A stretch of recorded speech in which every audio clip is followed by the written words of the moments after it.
नमस्कार, आप देख रहे हैं द न्यूज 15 यूपी और मैं हूं आपके साथ परवेज त्यागी। अभी तक भाजपा को लेकर अपनी ढुलमुल नीति पर काम करने वाली बसपा सुप्रीमो मायावती अब कहीं ना कहीं भाजपा के खिलाफ बुगुल फूंकती हुई दिखाई पड़ रही हैं। आज जिस तरीके से बसपा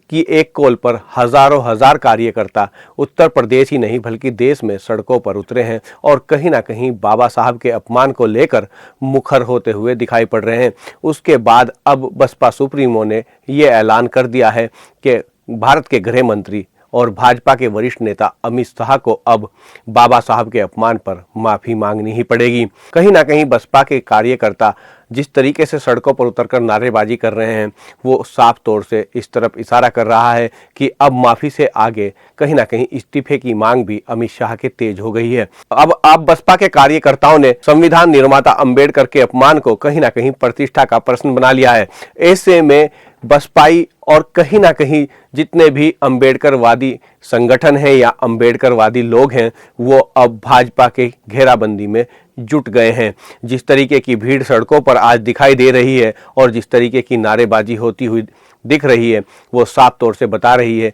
कि अमित शाह के बयान पर कहीं ना कहीं भारतीय जनता पार्टी जो है वो घिरती हुई नजर आ रही है, यानी कि घिर गई है। ऐसे में अब ये देखना बड़ा दिलचस्प हो गया है, क्या देशव्यापी प्रदर्शन के बाद भी अब भारतीय जनता पार्टी अमित शाह के बचाव में पहले की तरह ही खड़ी रहेगी या फिर कहीं ना कहीं अब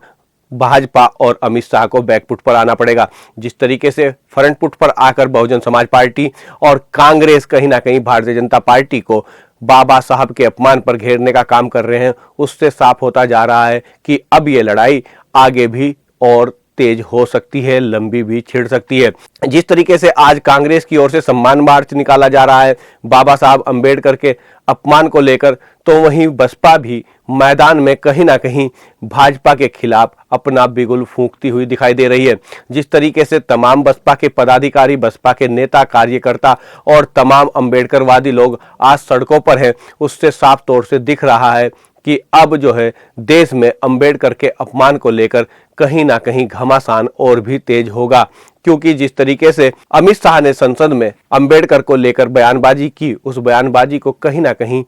विपक्ष ने पूरी तरीके से लपक लिया है। और कहीं ना कहीं बसपा जो भारतीय जनता पार्टी और सरकार को लेकर अभी तक सॉफ्ट कॉर्नर अपनाए हुए थी, कहीं ना कहीं वो भी अब सॉफ्ट से हार्ड होती हुई दिखाई पड़ रही है। जिस तरीके से आज बसपा ने उत्तर प्रदेश और देश के दूसरे तमाम राज्यों में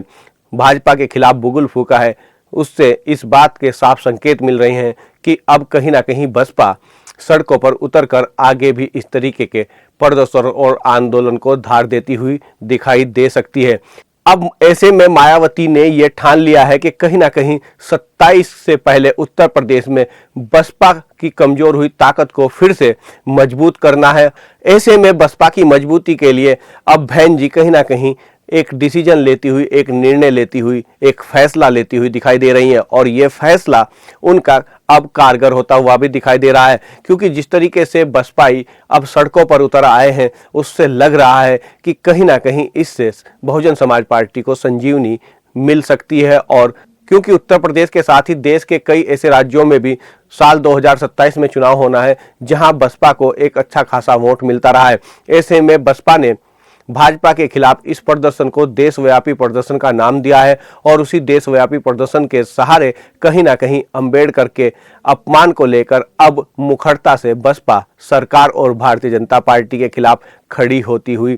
दिखाई पड़ रही है। ऐसे में ये देखना भी बड़ा ही दिलचस्प होगा कि क्या बसपा के इस तरीके के आंदोलन लगातार जारी रहेंगे या इस आंदोलन के बाद फिर पहले जैसी अवस्था में ही बसपा वापस चली जाएगी। आप लगातार बने रहिए द न्यूज 15 यूपी के साथ और देखते रहिए देश और प्रदेश की तमाम बड़ी और छोटी खबरें हमारे साथ।